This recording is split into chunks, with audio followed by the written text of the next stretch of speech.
The President of the United States declares a ceasefire over, publicly warning that 1,000 missiles are currently locked and loaded, aimed directly at Iran. The stated catalyst for this sudden escalation of force is a severe one: alleged plots by the Iranian government to assassinate the sitting American president. Tehran answered with its own loud hostility. During a week-long funeral for a slain Iranian leader, massive crowds marched through the streets under English banners explicitly threatening the U.S. president's life. This level of hostility, including public threats to effectively end Iranian civilization if U.S. demands aren't met, is a long-standing feature of the relationship. U.S. authorities had already uncovered 2 prior assassination plots attributed to Iran, well before the current administration took office. If we base our assessment strictly on these public displays of vengeance, the 2 nations appear completely locked on to an irreversible path toward catastrophic war.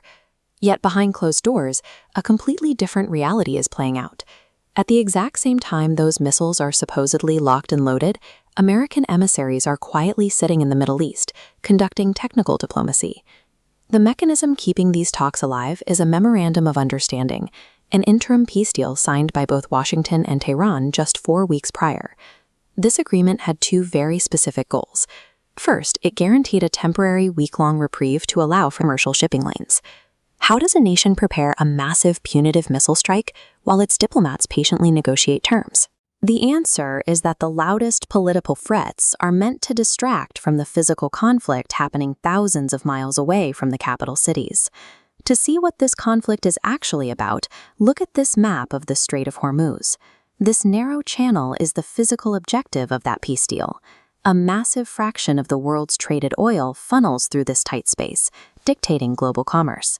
But instead of opening the strait as agreed, the peace deal broke down in these exact waters.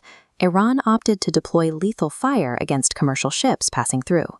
Securing physical control over this vital economic artery is the primary goal driving the entire conflict. The missiles and the speeches are secondary to who actually controls the shipping lanes. Following the attacks on those commercial vessels, Iranian officials sent a private back-channel message to the White House, claiming the lethal fire was entirely accidental, a simple breakdown in command and control. The facts on the ground dispute that excuse. This is a regime with brutal internal discipline. Just 6 months prior, they successfully orchestrated a nationwide communications blackout, plunging their own infrastructure into total darkness to seamlessly crush a massive internal uprising. A secretive government organized enough to negotiate, draft, and sign a complex binding agreement 4 weeks ago does not suddenly misplace military control over its most valuable geopolitical asset. The naval attacks were a highly calculated display of power. Firing on those ships was a deliberate move to project dominance against the world's greatest superpowers, right at their most vulnerable economic chokepoint.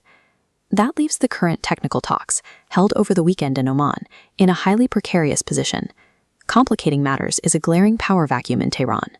Supreme Leader Ali Khamenei has been completely absent from public view since this crisis erupted, missing even the highly attended funeral, raising serious questions about the internal stability of the regime.